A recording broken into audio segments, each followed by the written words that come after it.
여러분 관중과 선수의 차이는 너무 잘 아시겠죠? 아마 이 가운데 스포츠를 또 음악을 들을 때나 또 참석할 때 직접 연주하거나 또 직접 운동을 하는 것이 아닌 또 관중으로서 또 청중으로서 또 그 자리에 가 있는 분들이 계실 것 같아요. 근데 여러분 예수님께도 그런 사람들이 있었다는 거 아세요? 예수님의 어떤 복음서의 어떤 사건들을 보시면 사실 예수님을 따라다녔던 수많은 군중 혹은 수많은 무리라고 하는 표현이 계속해서 등장합니다. 수많은 사람들이 예수님을 따릅니다. 저는 어떤 그 사람들을 일종의 관중 혹은 청중이라고 부를 수 있을 것 같아요. 그러나 또 성경에는 예수님을 따랐던 소수의 사람들, 그들을 성경은 제자들이라고도 부르는데 어떻게 보면 오늘 표현으로는 선수라고 부를 수도 있을 것 같아요. 예수님은 수많은 사람들에게 나를 따르라고 하는 말씀을 하셨습니다. 일종의 초청장을 던지신 거죠. 그러나 그 초청장을 받고 따랐던 사람들은 늘 소수였습니다. 그래서 예수님께서도 우리에게 놀라운 말씀을 하시죠. 천국에 그렇게 많은 사람이 없을 수도 있다. 굉장히 소수일 것이다. 역사의 반복인 것 같습니다. 저는 여러분이 특별히 성경을 읽고 하나님을 알아가는 데 있어서는 청중에 머물기를 원하지 않습니다. 여러분이 선수의 입장에서 직접 그 성경의 바다로 뛰어들어서 성경의 맛을 보고 성경을 직접 읽어내는, 그리고 하나의 메시지를 찾아내는 그것이 고된 작업이라 할지라도 여러분 그 일에는 직접 선수로서 참여하면 얼마나 좋을까. 그래서 사실은 이 9월 한 달 시리즈가 진행이 되고 있는 거겠죠.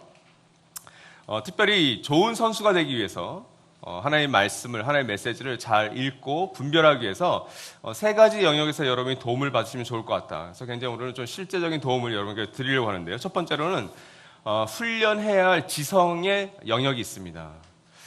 특별히 첫 번째는 이해력인데 우리 고린도전서 14장 19절 20절 말씀을 같이 읽겠습니다. 시작. 그러나 나는 방언으로 만마디 말을 하기보다도 다른 사람을 가르치기 위하여 나의 깨친 마음으로 교회에서 5마디 말을 하기를 원합니다. 형제 자매 여러분, 생각하는 데는 아이가 되지 마십시오. 악에는 아이가 되고 생각하는 데는 어른이 되십시오. 고린도전서 14장의 어떤 컨텍스트가 굉장히 중요합니다. 왜 이 말씀이 오늘 이렇게 주어졌는가? 고린도전서 14장은 소위 성경 제목으로 따지면 은사장 혹은 방언장 이렇게 불립니다. 그러니까 고린도 교회 내에 있었던 은사에 대해서 다루고 있는 장이 14장이고요. 그 전장이 고린도전서 13장 사랑장이죠. 고린도전서 15장은 부활에 대한 또 이야기를 다루고 있는데 이 14장에서는 바로 이 방언과 예언에 대한 말씀을 하고 있습니다. 근데 바울은 직접적으로 이렇게 얘기합니다. 믿지 않는 사람들이 교회 안으로 초청되어서 오는데 그 당시 초대교회는 한 20-30명의 공동체였잖아요. 그러니까 지금의 어떤 대중적인 예배 장소가 아니라 우리의 가정교회가 한 2개, 3개가 연합된 모습을 보시면 돼요. 근데 그 안에 하나를 믿지 않는 사람이 초청될 수 있잖아요. 그런데 그 사람들이 와 있는데 만약 방언으로 미친 듯이 기도를 해버리면 그 사람들이 뭐라고 하겠냐? 마음문이 닫힐 거라는 거예요. 너희들을 미친 사람으로 생각할 거다. 그래서 1만 마디의 방언을 할지라도 그 다음에 이렇게 나가는 거죠. 그 다음에 5마디의 깨우친 말로써 예언을 해라. 여기서 예언은 너 동쪽으로 가, 서쪽으로 가, 그런 얘기가 아닙니다. 여기서 예언은 맡을 예의 말씀언이에요. 그러니까 말씀을 받은 자들이 그 말씀을 깨우친 것으로 사람들이 이야기해 줄 때 이런 얘기했죠. 어떤 사람이 분명히 어떤 죄에 심각한 어떤 행동을 하면서 살아가고 있는데 크리스찬인지 크리스찬이 아닌지 그걸 떠나서 그냥 어떤 로마의 어떤 법을 명백히 어기고 그 삶을 깨어가고 있는 사람이 있는데 그 사람에게 얘기해 주는 거죠. 하나님의 말씀을 보니 너 이렇게 살면 안 된다라고 얘기해 주는 거예요. 그것이 깨우친 말입니다. 그러니까 1만 마디의 방언보다도 5마디의 깨우친 말을 해주는 게 그 불신자에게는 훨씬 낫다라고 얘기하는 거예요. 그러니까 여러분 이게 굉장히 중요한 말이죠. 거기서 나온 것이 바로 이 14장 19절 20절 말씀입니다. 여기서 말씀을 보면 나의 깨친 마음으로 이렇게 되어 있죠. 그 다음에 생각하는 데는 아이가 되지 마시고 생각하는 데는 어른이 되십시오. 19절과 20절 말씀에 있는 이 말씀들이 다 이해와 관련된 말이고요. 고린도서 13장 11절 바로 사랑장의 마지막 구절이 이렇게 되어 있습니다. 같이 한번 읽죠. 시작. 내가 어릴 때는 말하는 것이 어린아이와 같고 깨닫는 것이 어린아이와 같고 생각하는 것이 어린아이와 같았습니다. 그러나 어른이 되어서는 어린아이의 일을 버렸습니다. 그러니까 여러분 우리가 성경에서 하나님의 말씀, 하나님의 메시지를 찾아낼 때 어린아이와 같은 방식으로 찾을 수가 있어요. 근데 어른과 같이 생각하고 어떤 이해력을 가지고 깨우친 마음을 가지고 성경을 찾아내는 것 분명히 필요합니다. 두 번째 훈련해야 할 지성의 영역은 분별력입니다. 고린도전서 15장 33절 34절 말씀 같이 한번 읽을까요? 시작. 속지 마십시오. 나쁜 동무가 좋은 습성을 망칩니다. 똑바로 정신을 차리고 죄를 짓지 마십시오. 여러분을 부끄럽게 하려고 내가 이 말을 합니다만 여러분 가운데서 더러는 하나님을 아는 지식이 없습니다. 33절 말씀을 보면 속지 말라라고 이야기합니다. 여러분 생각을 하게 되면 이해력을 갖게 되면 사실은 쉽게 속지 않습니다. 에베소서에서도 영적 어린아이의 특징을 시류와 유행과 어떤 감정과 분위기에 쉽게 휩쓸리는 사람이라고 했죠. 요동하는 배와 같다고 되어 있습니다. 분별하지 않으면 누구라도 속을 수 있다. 정신 차려라. 이게 지금 사도 바울의 고린도 교회 성도를 향한 사실 조언입니다. 33절 말씀에 또 이런 말씀이 있죠. 34절에 똑바로 정신을 차려라. 그리고 죄를 짓지 말라. 정신을 차리지 않으면, 그러니까 어떤 사안에서 분별하지 않으면 우리가 죄를 지을 수 있다고 얘기하는 거예요. 그래서 바울이 내가 너를 부끄럽게 했다 이렇게 얘기하는 거예요. 그러니까 고린도 성도들이 부끄러워할 정도로 그들이 지금 분별하지 못하고 있는 상황을 얘기하는 겁니다. 그에 대해서 바울은 분별해라 이렇게 얘기하고 있는 거죠. 마지막으로는 논리입니다. 이건 어떨까요? 이성의 끈과 지성의 끈을 내려놔야 될까요? 믿음이라는 걸 가질 때, 어떤 신앙생활을 할 때 이성과 지성은 잠시 꺼두고 그 목사님의, 교주 같은 목사님의 말씀을 들을 때, 어떤 예배를 열광적으로 들을 때 그 지성과 이성은 날아가 버리게 만들고 그 예배 신앙생활을 열심히 하는 것, 교회 생활 열심히 참여하는 것, 어떻게 생각하세요 여러분? 과학과 이성은 연결되고 믿음은 감정과 어떤 상상력과만 연결된다고 우리는 보통 생각해요. 근데 여러분 그렇지 않습니다. 왜냐하면 제가 신앙생활을 오래 하면 오래 할수록, 또 제가 목회를 해오면서 수많은 분들을 만나오면서 여러분 믿음과 이성이 연결되고요, 그렇죠? 그리고 감정은 어떤 우리의 신비적인 것과 연결될 경우가 굉장히 많습니다. 제가 경험했던 사람들은 대부분이 그래요. 몰상식하고 비이성적인 신앙생활은 감정의 잘못된 조정으로 말미암아서 생길 때가 많습니다. 근데 여러분 우리가 주변에 보는 어떤 냉철한 신앙인, 어떤 믿음이 참 좋은 분들을 보게 되면 꽤 이성적이고 상식적인 분들을 보시게 돼요. 근데 이건 똑똑하고 똑똑하지 않은 거의 사이는 없어요. 얼마든지 대학원을 졸업하고 박사여도 그 믿음의 근거를 이성과 상식과 지성에 두지 않고 감정과 분위기와 상상력에 두게 되면 반드시 여러분 어려움을 겪는 경우를 많이 보게 됩니다. 그래서 여러분 열왕기상 18장 26절에서 28절의 말씀 여러분에게 소개시켜 드릴게요. 믿음이 어떻게 이성과 지성과 강력하게 연결될 수 있는지, 어떻게 감정과 분위기가 그 신앙생활을 망칠 수가 있는지를 사실 이 열왕기상 18장보다 더 잘 보여주는 말씀이 그렇게 없는 것 같아요. 같이 한번 읽어봅시다. 시작. 그들은 가져온 소 한 마리를 골라서 준비하여 놓았기에 아침부터 한낮이 될 때까지 바알은 응답해 주십시오 하면서 부르짖었다. 그러나 응답은커녕 아무런 소리도 없었다. 바알의 예언자들은 제단 주위를 돌면서 춤을 추었다. 한낮이 되니 엘리야가 그들을 조롱하면서 말하였다. 더 큰 소리로 불러보시오. 바알은 신이니까 다른 볼일을 보고 있을지, 아니면 용변을 보고 있을지, 아니면 멀리 여행을 떠났을지, 그것도 아니면 자고 있으므로 깨워야 할지 모르지 않소. 그들은 더 큰 소리로 부르짖으면서 그들의 예배 관습에 따라 칼과 창으로 피가 흐르도록 자기 몸을 찔렀다. 한낮이 지나서 저녁 제사를 드릴 시간이 될 때까지 그들은 미친 듯이 날뛰었다. 그러나 아무런 소리도 없고 아무런 대답도 없고 아무런 기척도 없었다. 열왕기상 18장 말씀은 흔히 우리가 850대 1로 싸웠던 엘리야 선지자의 어떤 그 사건을 다루고 있습니다. 여러분 바울 선지자의 종교의 열심은 대단했습니다. 그들의 어떤 제의 방식은 열정적이었고 열광적이었어요. 그들의 한번 예배 모습을 보실까요? 아침부터 한낮이 될 때까지 부르짖었다. 그리고 춤을 추었다. 그 28절에서는 더 큰 소리로 부르짖으면서 자신들의 예배 관습에 따라 창과 칼로 자신들의 몸을 찔렀다. 어떻게 해요? 피가 흐르도록. 그리고 29절 그들은 미친 듯이 날뛰었다. 여러분 이것이 바알 혹은 아세라 선지자들이 드렸던 그들의 어떤 신도들의 예배 모습이었습니다. 열광적이죠. 열정적이죠. 뭔가 일어날 것 같죠. 엘리야는 여기에다가 내기를 건 겁니다. 바알이 살아있는 신인지 하나님이 살아있는 신인지 불이 어느 제물에 임할지를 우리가 한번 내기하자. 그리고 이스라엘 백성들은 살아있는 하나님께 순종해라. 이것이 내기였습니다. 근데 여러분 응답하지 않죠. 살아있는 그 증거인 불이 임하지 않았습니다. 그 다음에 엘리야가 이 불을 임하게 하는 방법이 우리에게 중요한 거예요. 근데 만약 이 엘리야의 방법이 일종의 어떤 예식으로 리추얼로 자리 잡았다면 우리는 그렇게 예배 드리는 게 좋습니다. 그러나 예배 방식은 여기 나타나지 않아요. 근데 엘리야가 이 제사를 드렸을 때 중요한 방식은 뭐냐면 이 바알 선지자들은 아침부터 오후 늦게까지 미치도록 열심히 뛰며 자신들의 제사 간습에 따라서 불이 임하도록 노력했어요. 근데 엘리야는 그런 방식이 없었다라는 거예요.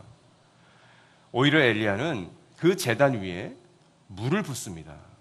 그래서 그 물이 제단과 그 옆에 고랑에 철철 흘러 넘쳤다라고 되어 있어요. 저는 이것이 오늘날 예배에서 굉장히 중요하다고 생각해요. 이런 예배를 드릴 때 우리는 때로는 우리의 이성에 차가운 물을 부으셔야 돼요. 그래도 하나님은 우리에게 불을 내려주세요. 어쩌면 우리 안에 예배 오케이 마음의 문을 열고 이렇게 무장하시는 분들이 있어요. 오늘 예배 은혜 받자. 그래서 찬양, 어떤 흥겨움, 어떤 분위기, 오늘 좋았어, 닭살 돋았어. 근데 여러분 이건 굉장히 위험합니다.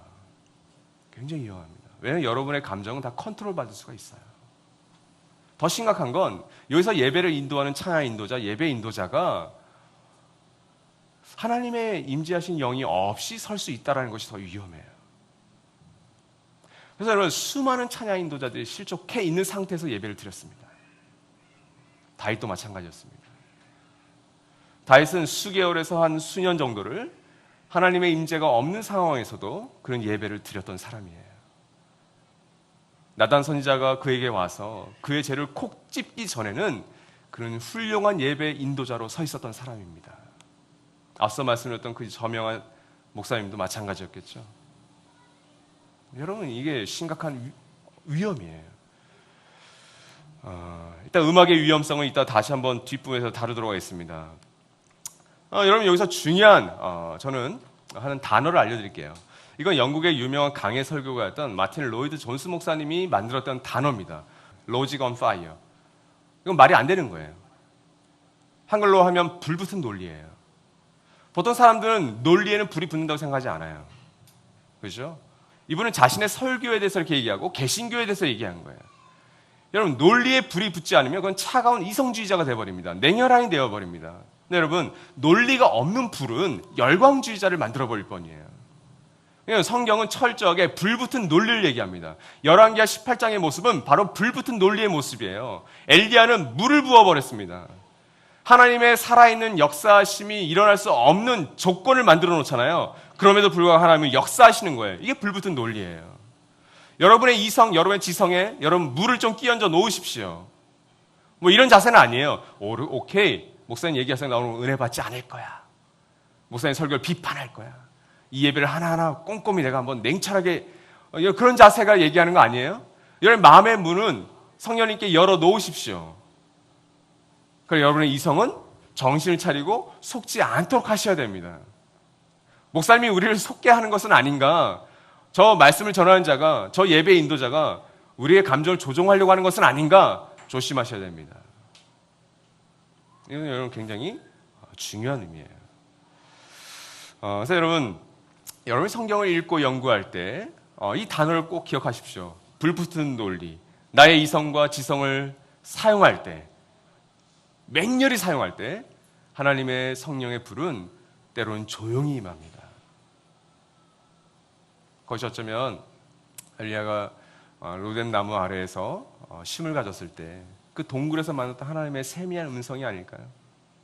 지진이 나는, 바람이 나는 그런 엄청난 분위기가 아니라 하나님의 세미한 음성으로 말씀하신, 저는 그것이 불붙은 논리에서 우리에게 중요한 역사로 나타나실 것 같아요. 이 논리와 이 분별력과 이력, 이 지성이라는 영역과 좀 다르게 두 번째 영역이 있습니다. 그것은 상상력입니다. 여러분 발휘해야 할 상상력이 성경을 읽을 때 우리에게 큰 도움을 줍니다.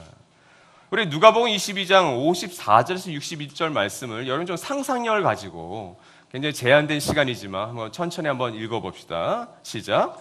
그들은 예수를 붙잡아서 끌고 대제사장의 집으로 데리고 갔다. 그런데 베드로는 멀찍이 떨어져서 뒤따라 갔다. 사람들이 뜰 한가운데 불을 피워놓고 둘러앉아 있는데 베드로도 그들 가운데 끼어 앉아 있었다. 그때 한 하녀가 베드로가 불빛을 안고 앉아 있는 것을 보고 그를 빤히 노려보고 말하였다. 이 사람도 그와 함께 있었어요. 그러나 베드로는 그것을 부인하여 이렇게 말하였다. 여보시오, 나는 그를 모르오. 조금 뒤에 다른 사람이 베드로를 보고서 말하였다. 당신도 그들과 한패요. 그러나 베드로는 이 사람아, 나는 아니란 말이요 하고 말하였다. 그리고 1시간쯤 지났을 때 또 다른 사람이 강경하게 주장하였다. 틀림없이 이 사람도 그와 함께 있었어. 이 사람은 갈릴리 사람이니까요. 그러나 베드로는 이렇게 말하였다. 여보시오, 나는 당신이 무슨 소리를 하는지 모르겠소. 베드로가 아직 말을 채 끝내기도 전에 곧 닭이 울었다. 주님께서 돌아서서 베드로를 똑바로 보셨다. 베드로는 주님께서 자기에게 오늘 닭이 울기 전에 내가 3번 나를 모른다고 할 것이다 하신 그 말씀이 생각났다. 그리하여 그는 바깥으로 나가서 비통하게 울었다. 상상력을 발휘하라는 것은 우리의 어떤 상상의 날개를 마음껏 기준도 없이 날개를 펼쳐서 비유적으로 알레고리적으로 해석하라는 게 아니라 말씀의 근거에서 상상을 하는 거룩한 상상력 혹은 렉시오 디비나와 같은 것인데 먼저는 여러분 행간을 읽을 수 있어야 됩니다. 여러분 어떤 소설을 읽을 때도 마찬가지죠. 어떤 소설을 읽을 때 여러분이 행간을 읽게 되면 그 소설의 맛은 다릅니다. 그렇죠? 사람의 어떤 관계에서도 마찬가지예요. 그 사람과의 관계에서 행간을 읽는다는 건 그 사람을 이해하고 공감한다는 걸 의미합니다. 그래서 이런 이해를 하고 어떤 사람을 공감해주는 사람들을 만나시게 되면 행간을 읽을 줄 아시는 분들이에요. 성경도 마찬가지입니다. 행간이란 건 글을 쓴 사람이 그 글을 읽는 독자가 추론해서 읽었으면 하는 숨겨진 내용을 말하는 거예요. 그래서 이 행간을 읽게 되면 어떤 마음의 어떤 전율도 느끼게 될 때가 있죠. 여러분 누가복음 22장 54절 62절에 있는 말씀에 나오는 이 행간을 읽을 수 있는 행간의 뜻을 엿볼 수 있는 도움을 줄 수 있는 게 뭐가 있을까요? 그것은 평행 본문이에요. 그래서 오늘날 성경에는 친절하게도 마태복음에서 요한복음까지 마태복음 1장에서 1절에서 5절까지가 어느 마가 누가 요한에서 평행 본문인지 아니면 이것은 마태복음에만 기록되어 있는 성경인지를 여러분 성경책에 다 써 있어요. 너무나 친절하죠. 옛날에 이런 거 없었어요. 그러니까 읽기가 너무 좋아요. 행간을 보기가 너무 쉬워졌어요. 그래서 여러분 이렇게 읽기를 저는 추천합니다. 마가복음을 선택하셔도 상관없어요. 저는 마가복음이 좋다고 생각해요. 마가복음 1장부터 16장까지 끝까지 읽을 때 1장 1절에서 5절까지가 평행 본문이 있다. 이렇게 다 표시가 되어 있거든요. 그러면 마태로 가세요. 누가로 가세요. 요한으로 가세요. 그러니까 마가복음을 기준으로 해서 끝까지 읽어내시는 거예요. 그러면 마가복음과 평행 본문인 모든 4개의 복음서를 다 읽게 되는 거죠. 연대기적으로 읽게 되실 거예요. 때론 마태복음을 기준으로 삼으세요. 여러분 이렇게 4복음서를 읽으시게 되면 행간의 의미를 여러분이 몰라도 아시게 돼요. 왜냐하면 4명의 복음서 기자들이 다 다른 관점으로 성경을 썼기 때문에 그 이야기들 하나하나가 다 달라져요. 때론 숫자도 달라집니다. 그래서 많은 진보적인 신학자들은 이거 틀린 거다. 아니에요. 그들은 진실되게 자신들이 들었던 것들을 그대로 썼기 때문에 오류들이 발견되는데 그 오류들이 발견되는 것이 저는 더 진실하다고 믿어요. 그들이 모여서 오히려 다 하나씩 짜맞췄다면 이런 것을 거짓일 확률이 저는 더 높다고 생각해요. 자, 여러분 누가복음 22장 54절 62절 평행 본문은 써드리진 않았어요. 마가복음 14장 60절 72절까지 그리고 마태복음 26장 69절 75절까지 요한복음 18장 15절 27절까지 그리고 여러분 더 여러분이 상상력을 갖고 싶다면 누가복음 22장 54절 62절을 메시지를 읽으십시오. 이 5권의 책을 여러분이 같이 평행 본문을 가지고 읽게 되면 여러분 이 안에 숨어져 있는 행간의 의미들을 여러분 다 아시게 될 겁니다. 일례로 요한복음 18장 18절 제가 써드렸죠. 날이 추워서 종들과 경비병들이 숯불을 피워놓고 서서 불을 쬐고 있는데 베드로도 그들과 함께 서서 불을 쬐고 있었다 이렇게 되어 있어요. 여러분 이 요한복음 18장 18절 말씀을 하나만 여러분이 평행 본문을 읽어도 이 누가복음 26장에 있는 일종의 행간들을 이해하시게 될 거예요. 왜 사람들이 불을 피웠을까요? 요한 18장 이렇게 얘기합니다. 날이 추워서. 여러분, 예수님이 그 총독 관저에 있었을 때 날씨는 분명히 추웠습니다. 우리가 흔히 얘기할 때 예루살렘은 늘 따뜻했을 거라 생각하는데 그렇지 않아요. 예루살렘도 눈이 옵니다. 여러분, 예루살렘에도 영하권이 있어요. 여러분, 예수님을 옷을 벗겨서 사람들이 채찍질하고 그랬습니다. 예수님 분명히 추위에 떨어졌을 거예요. 왜 사람들이 숯불을 피웠을까? 추워서. 그래서 베드로는 그 숯불 곁을 떠나지 않았던 거예요. 많은 사람들이 그 숯불 곁에서 오손도손 모여서 옹기종기 모여서 불을 쬐고 있었던 겁니다. 여러분, 이 한 요한복음 18장 말씀을 보더라도 이 누가복음 26장에 있는 이 말씀이 새롭게 와닿죠. 아, 이 당시에 날씨가 굉장히 추웠구나. 사람들의 몸이 얼어 있었겠네. 이렇게 우리가 볼 수 있게 되는 거죠. 두 번째는 여러분, 등장인물이 되십시오. 특별히 여기서 등장인물이 될 때에는 두 가지 중요한 축이 있습니다. 그것은 여러분이 하나님이 되어보시는 거예요. 그러니까 하나님은 어떤 분이신가를 여기서 여러분이 발견하시는 게 좋아요. 또 하나는 나에게 무슨 말씀을 하시는가. 그 하나님의 말씀을 받는 나는 어떤 상황에 있는가. 이 두 가지가 중요한 책이라면 더 좋은 상상력을 발휘할 수 있는 건 여기 나오는 모든 등장인물이 한번 되어보십시오. 여기 누가 나오나요? 예수를 잡은 자들이 나옵니다. 베드로가 등장합니다. 한 하녀를 비롯한 베드로를 갈릴리 사람이라고 지목했던 사람들이 등장하죠. 또한 예수님이 등장합니다. 자, 예수를 잡은 자들의 마음을 한번 볼까요? 예수를 잡은 자들의 마음은 어떤 마음이었을까요? 아마 그들에겐 강팍함, 어떤 분노, 어떤 미움, 거기는 열신당원도 있었을지도 몰라요. 또 헤롯의 빌라도의 충실한 부하들이 있었을지도 모릅니다. 그럼 예수를 잡은 자들의 마음을 우리가 볼 수 있겠죠. 베드로를 알아본 사람들의 마음은 어떨까요?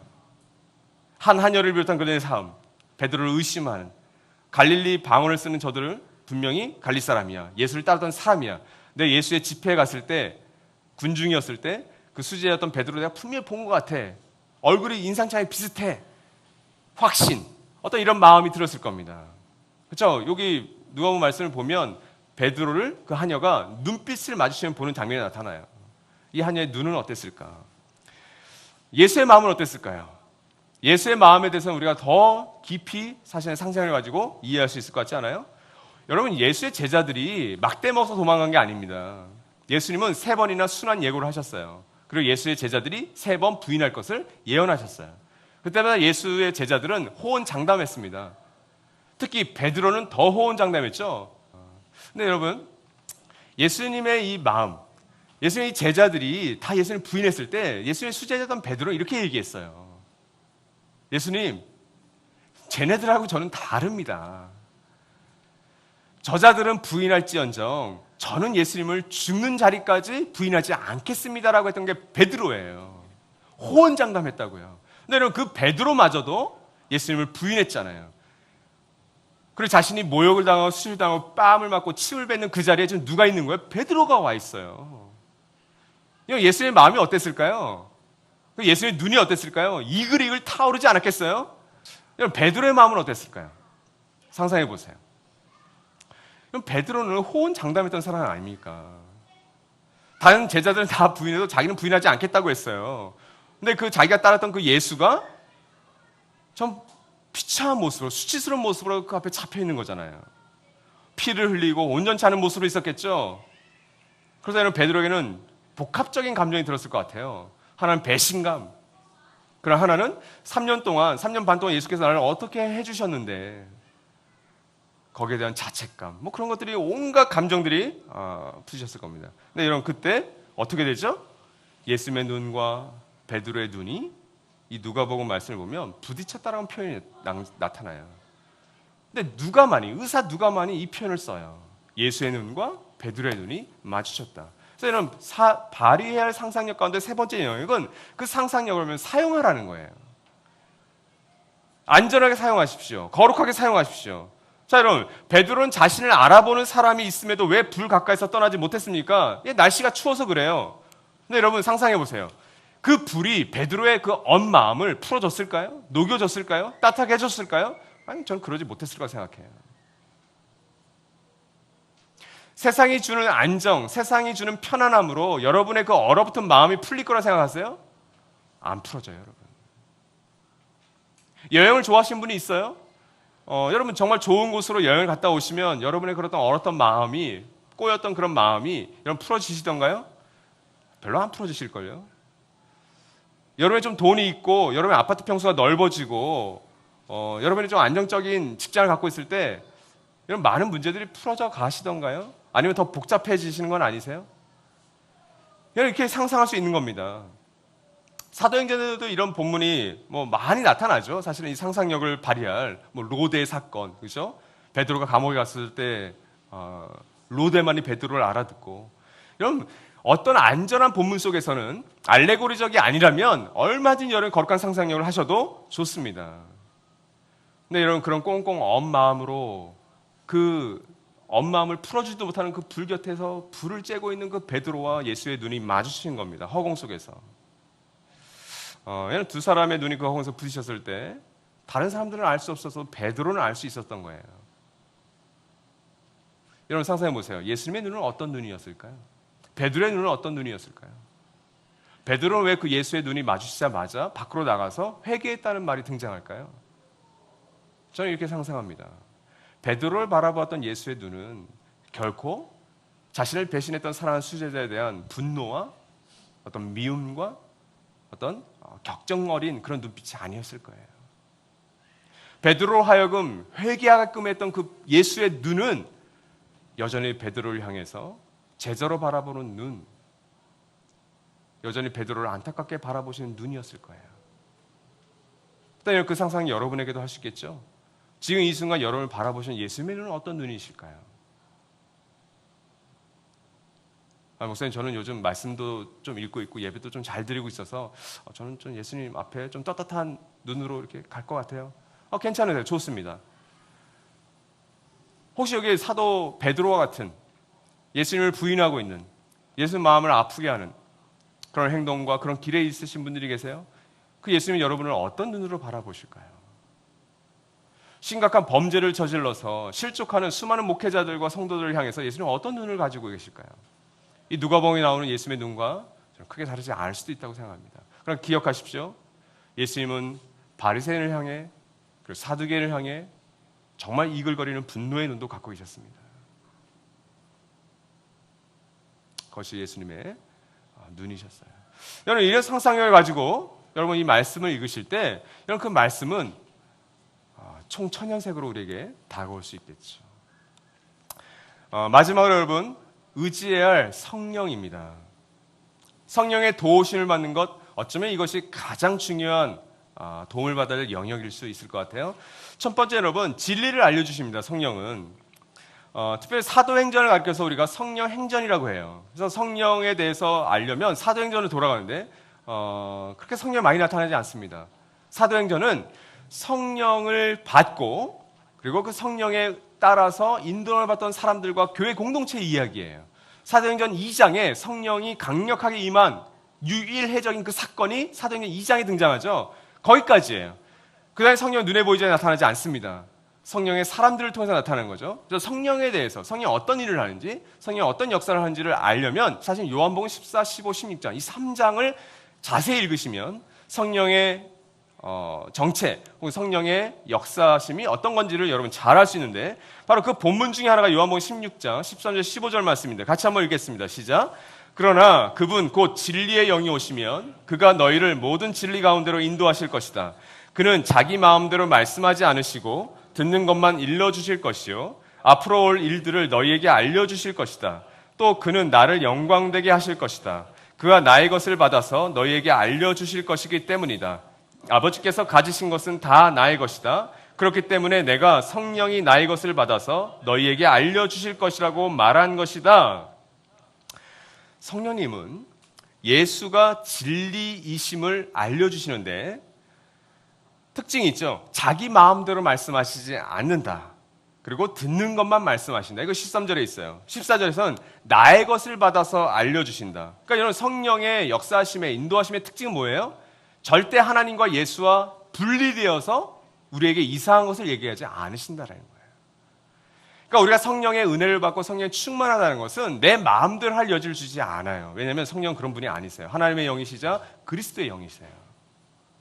그래서 제가 지난주에 직통계시를 얘기했었죠. 직통계시가 왜 위험한가? 하나님과 그리스도와 상관없는 성령을 얘기할 위험성이 높기 때문에 그렇습니다. 네, 여러분, 요한복음 16장에서 말씀하신 게 뭐예요? 성령은 하나님의 영이고 그리스도의 영이고 하나님께서 알려주신 것만, 예수께 들은 것만 알려주신다. 그것이 특징입니다. 그래서 여러분, 하나님이 누구신지, 예수님이 누구신지, 하나님께서 이 역사 가운데서 우리의 컨텍스트에서 어떤 일을 하셨는지를 알려주시는 객관적인 진리를 성령께서 우리에게 알려주시는 거예요.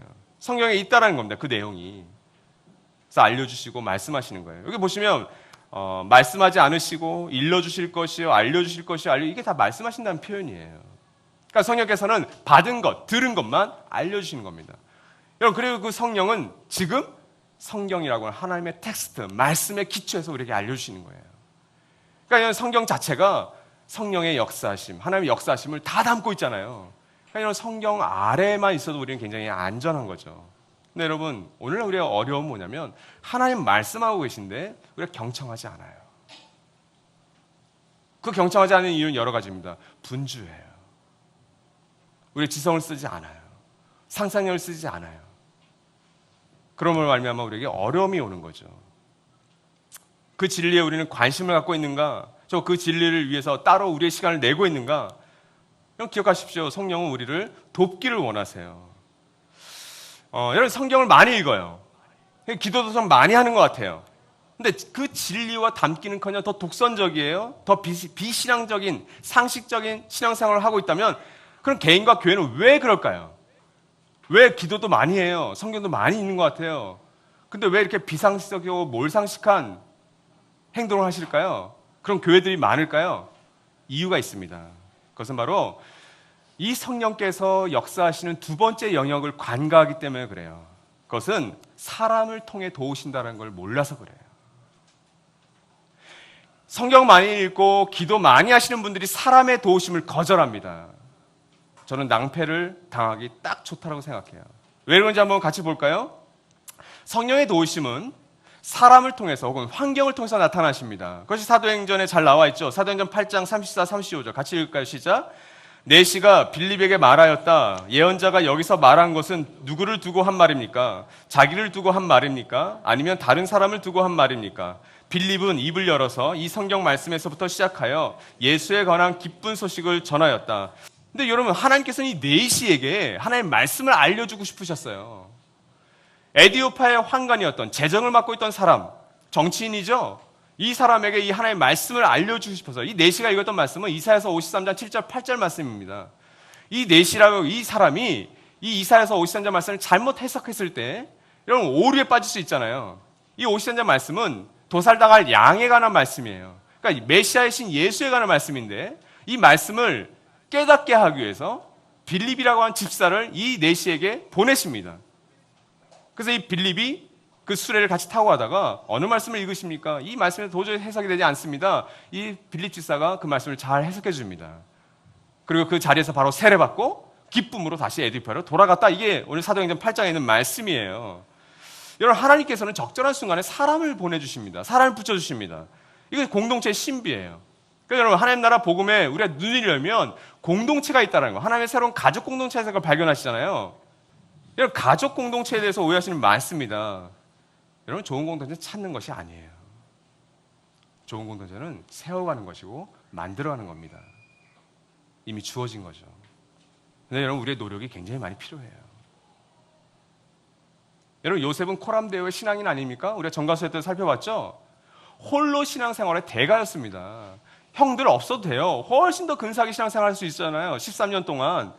근데 왜 하나님께서는 그 야곱의 말도 되지 않는 그 공동체를 요셉에게 붙여줘요? 요셉이 왜 재정과 시간과 감정을 다 소비하게 만들죠? 여러분, 하나님의 계획은 이 공동체에 있는 거예요. 요셉 한 사람을 통해서 하나님 역사하기를 원하지 않으세요. 그래서 형들을 붙여주시는 거예요. 그래서 그 형들도 성장하고 요셉도 성장하고 우리 같이 봤잖아요. 여러분, 그것이 가정교회고 그것이 교회 공동체입니다. 여러분, 예수의 제자들도 마찬가지 아닙니까? 왜 예수님이 3년 반 동안 그 12명이나 되는 제자들, 그 중에 3명의 소수의 수제자들, 베드로와 야고보와 요한이랑 제자들을 붙들고 씨름하셨는지 전 지금도 이해가 되지 않아요. 예수님이 정말 세상을 개혁하고 싶었다면, 세상을 정말 뒤집고 싶었다면 어떻게 하셔야 될까요? 기초반, 중급반, 속성반 만들어서 제자들 계속 배출해야죠. 대학교 하나 지어야죠. 시나고그라는 회당 하나 지어서 계속해서 제자들을 우리 부처처럼, 석가모니처럼 계속 만들어냈다면, 석가모니는 한 40년 이상을 제자들 배출하지 않았습니까? 예수님 3년 반 동안 그 12제자를 붙들고 씨름했단 말이죠. 근데 여러분, 그것이 초대교회의 역사였어요. 그 12명의 제자 공동체를 통해서, 그 여인들, 무명의 여인들의 공동체를 통해서 이런 로마 제국을 뒤집어 버린 겁니다. 그게 예수님의 방법이에요. 여러분 가정교회가 보잘것 없다고요? 진짜 보잘것 없을 수 있어요. 근데 여러분, 그 연약한 공동체를 통해서 하나님 역사하신다고요. 이거에 대해서 오해하시는 분이 굉장히 많은 것 같아요. 여러분, 짱 바니의 라르시, 에버하르트 아놀드의 브루더호프, 그리고 저 태백에 있는 대천덕 신부의 예수원, 여러분 유명한 공동체 아닙니까? 가보신 분 계실지 모르겠어요. 근데 여러분, 이 유명한 공동체가 긴 역사를 이어가면서 지금도 생생하게 사람들을 길러내고 예수의 흔적을 드러내는 까닭이 하나 있어요. 그 중요한 원동력 중에 하나 뭔지 아십니까? 이 공동체에는 순종의 룰이 있어요. 사람들을 붙여주었다는 걸 그 공동체는 100% 인정합니다. 그래서 여러분, 성령의 자유함은 교회에 반드시 필요합니다. 그렇죠? 억압적인 것, 율법적인 것, 여러분 낮으면 꿈꾸는 게 그렇게 하지 않으려고 해요. 그러면 그 성령의 자유함과 동시에 중요한 게 있습니다. 공동체적인 분별. 그 공동체 안에서 함께 순종하는 모습. 어디에? 하나님의 말씀에. 그게 없다면 공동체는 무너집니다. 와르르 무너집니다. 그리고 여러분이 어떤 공동체를 찾아서 떠나가 보십시오. 그 순종의 문제 여러분을 평생 따라다니게 될 겁니다. 저는 성경에 어떤 예를 들어도 순종이 없는 자유함, 저는 인정하지 않습니다, 여러분. 예수님의 제자들에게 그런 순종의 어떤 자유함이 있었나요? 그렇지 않죠. 나를 따르라 어디 여지가 있어요. 이것이 저는 굉장히 성령께서 역사하시는 한 방편을 믿고요. 그럼 마지막 이 말씀을 저는 이걸 넣을까 말까를 굉장히 고민했어요. 성령의 역사하시는, 도움하시는 그 영역 중 하나는 음악입니다. 음악을 통해 도우세요. 시편에 악기들이 굉장히 많이 등장합니다. 관악기, 수금과 열주비파, 나팔, 소고, 하프, 재금과 퉁소, 시편 1편부터 150편까지 계속해서 등장해요. 그래서 여러분, 오늘날 무악기파, 그렇죠? 여러분 들어보셨어요? 무악기파? 그 교단은 악기가 있으면 안 돼요. 재단이 깨끗해요. 드럼? 상상할 수도 없습니다. 기타? 이 사단의 도구죠. 그렇죠? 무악기파가 있습니다. 유악기파도 있어요. 또 같은 교단인데. 그래서 악기를 쓰면 된다. 그러니까 여러분, 이 악기에 대한, 음악에 대한 논란은 교회사적으로 2000년 동안 계속해서 있었던 거예요. 근데 놀라운 것은 이 구약에 이 악기를 통해서, 음악을 통해서 성령께서 역사하셨다라는 거예요. 그 부분을 한번 여러분 봅시다. 사무엘상 10장 5절 6절 말씀인데요. 같이 읽죠. 시작. 검은고를 뜯고 소구를 치고 피를 불고 수금을 뜯으면서 예배처소에서 내려오는 예언자의 무리, 그러면 그대에게도 주님의 영이 강하게 내려 그들과 함께 춤을 추고 소리를 지르면서 예언을 할 것이며 그대는 전혀 딴 사람으로 변할 것입니다. 사무엘상 10장의 말씀은 사울이라고 하는 왕이 되기 전에 변화되는 사건을 이야기해요. 그 사울이 예언자들의 무리, 이 예언자들이 뭐하고 있죠? 지금 찬양하고 음악을 연주하고 있는 거예요. 그래서 하나님의 영이 임하고 사울도 그 영이 임해서 사울이 예언자가 되었다, 이런 속담까지 만들어져요. 이런 음악에는 이런 순기능이 있습니다. 그렇죠? 춤을 추면서 소리를 질러요. 우리가 생각하는 예언, 우리가 생각하는 것과 좀 굉장히 다르죠. 열왕기하 3장 15, 16절도 같이 한번 읽죠. 엘리사에게 임했던 건데 같이 읽죠. 시작. 이제 나에게 검은고를 타는 사람을 데려오십시오. 그리하여 검은고 타는 사람이 와서 검은고를 타니 주님의 권능이 엘리사에게 내렸고 엘리사는 예언을 하기 시작하였다. 주님께서 이렇게 말씀하십니다. 이 계곡에 도랑을 많이 파라. 여기서도 예언을 하는데 그 전 사건은 음악을 통해서 하나님의 영이 엘리야에게 임하는 겁니다. 엘리사가 예언을 하기에 앞서서 주문한 거예요. 먼저 검은고를 타는 사람을 나에게 먼저 데려와 주십시오.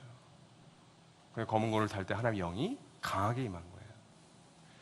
사무엘상 16장 23절 말씀은 사울과 다윗의 이야기입니다. 그리하여 하나님이 보내신 악한 영이 사울에게 내리면 다윗이 수금을 들고 와서 손으로 탔고 그때마다 사울에게 내린 악한 영이 떠났고 사울은 제정신이 들었다. 사울에게 악신이 듭니다. 일종의 정신병을 앓게 되죠. 그럴 때 이 다윗이 수금을 타서 그 악신을 떠나게 만드는, 그래서 사울의 마음을 시원케 하는, 평안케 하는 역사가 일어나요. 이런 이 세 가지만이 아니라 성경에는 무수하게 이 음악과 관련된 것이 많이 등장합니다. 신약에는 어떨까요?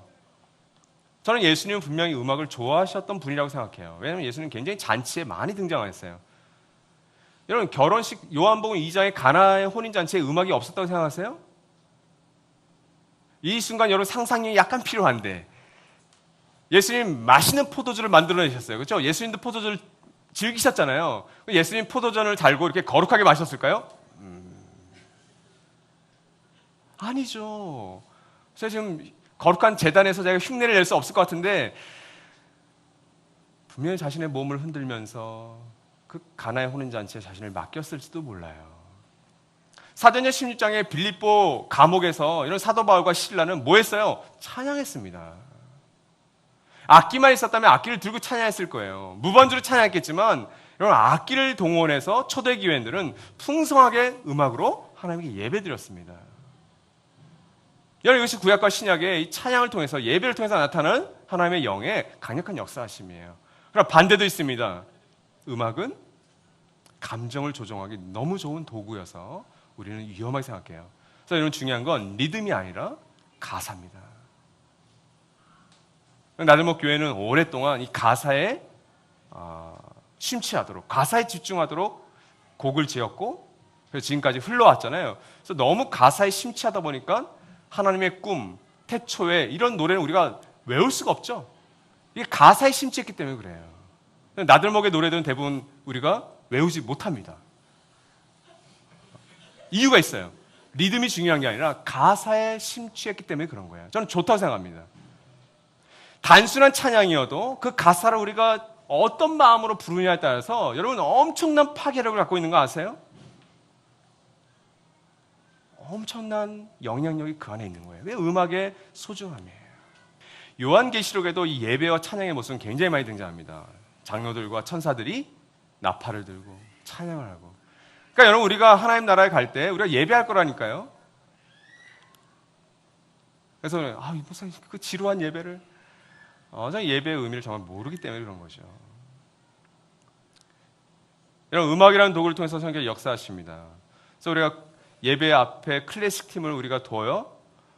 그 클래식 팀에 있는 한 사람 한 사람이 그 음악을 할 때 그 하모니가 일어나죠. 화음이 일어나죠. 저는 그 화음이 삼위일체 하나님의 역사와 비슷하다고 생각해요. 그 하모니가 일어날 때 우리는 성령의 역사를, 감동과 시험을 받게 되는 거죠. 사랑하는 여러분, 저는 여러분 모두가 입체적으로 성경을 읽기를 원해요.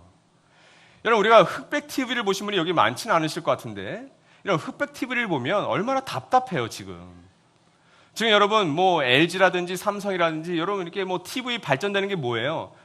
더 천연세계, 더 총천연세계 가까운 기술을 계속 발전시키는 거잖아요. 그래서 400만 원, 500만 원, 600만 원 TV가 바로 그런 거예요. 실사에 가까운. 때려 성경도 그러는 겁니다. 성경의 맛을 알고 총천연색으로 칼라 TV를 보도 우리가 성경을 읽게 되면, 지성을 활용해서, 상상력을 활용해서, 그리고 성령의 감동하심으로 성경을 읽게 되면 뭐예요? 흑백 TV에서 보던 성경책이 어느 순간 나에게 총천연색으로 와닿는 거예요. 그렇게 되기를 저는 바라고요. 근데 그러기 위해서는 여러분의 지성의 근력, 상상력의 근력, 성령의 감동하심을 계속해서 받는 훈련을 하셔야만 됩니다. 여러분, 요청하십시오. 성령께서는 여러분에게 이 성경의 맛을 지금도 알려주기를 원하세요. 맥체인 성경 읽기 아마 추석 연휴 동안 못 읽으셨죠? 아마 읽으실 여유가 없으셨을 거예요. 그러니까 비워두세요.